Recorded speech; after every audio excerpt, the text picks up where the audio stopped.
When you think about our court systems, you likely imagine something resembling a criminal trial crafted to TV show perfection. But the realities of the issues that connect our court system to evictions are much different. Many low-income landlords are aware that their tenants will move out with an informal eviction warning. Those cases that do make it to housing court, however, are often not much fairer. Most eviction cases in housing courts around the country end in a default judgment. A default judgment is a ruling made because one of the parties involved in a case failed to comply with some form of instruction given by the court.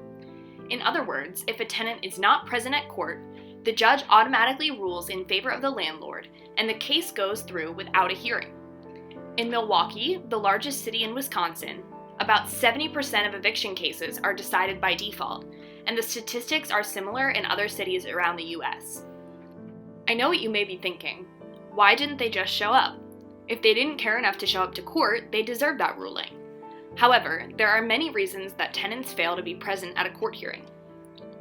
One of the most common reasons is that the tenant was not able to get the time off of work to attend their hearing. For most tenants being evicted, the threat of losing their job outweighs that of the case, especially when most believe they'll lose and money is likely already tight. Others have no form of transportation to get to the courthouse. If a tenant is unable to pay rent, it is unlikely that they own a car.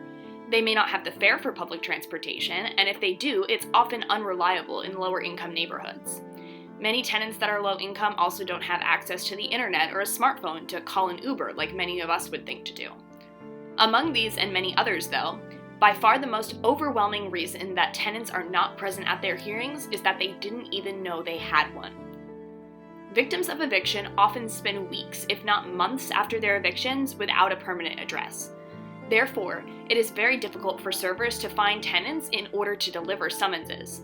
If a summons is mailed, it might be sent to an old address that the tenant no longer has access to. The legal system does very little to ensure that a court summons is delivered in a timely manner, if at all. The only documentation of a summons being served is called an affidavit. This is a process where the server essentially gives their word that they delivered this all-important message. However, many affidavits are forged and false.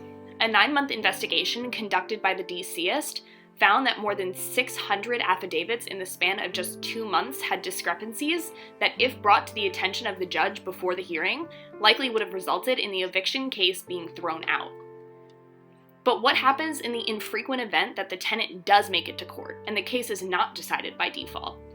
If a tenant is able to work around all the obstacles thrown at them in order to appear in court, 90% of them will do so on their own, without any form of legal representation, while 90% of landlords will be represented by an attorney.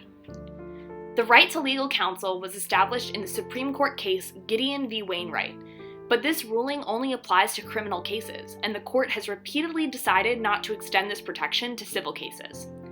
Most tenants being evicted can't afford to hire a private lawyer.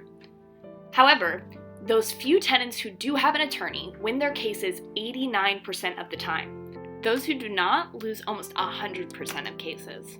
This stark difference shows that it is not that all tenants have no defense, but rather that they're not professionally educated on the law. All of the inequalities within our court system are addressable in combination with other reforms that would help prevent the causes of eviction and poverty.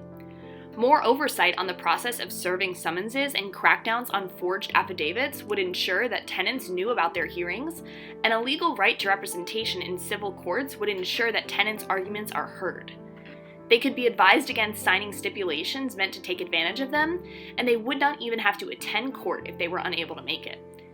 These changes in our court systems would dramatically decrease the amount of court-ordered evictions, also decreasing the imprint and aftermath of these evictions on tenants.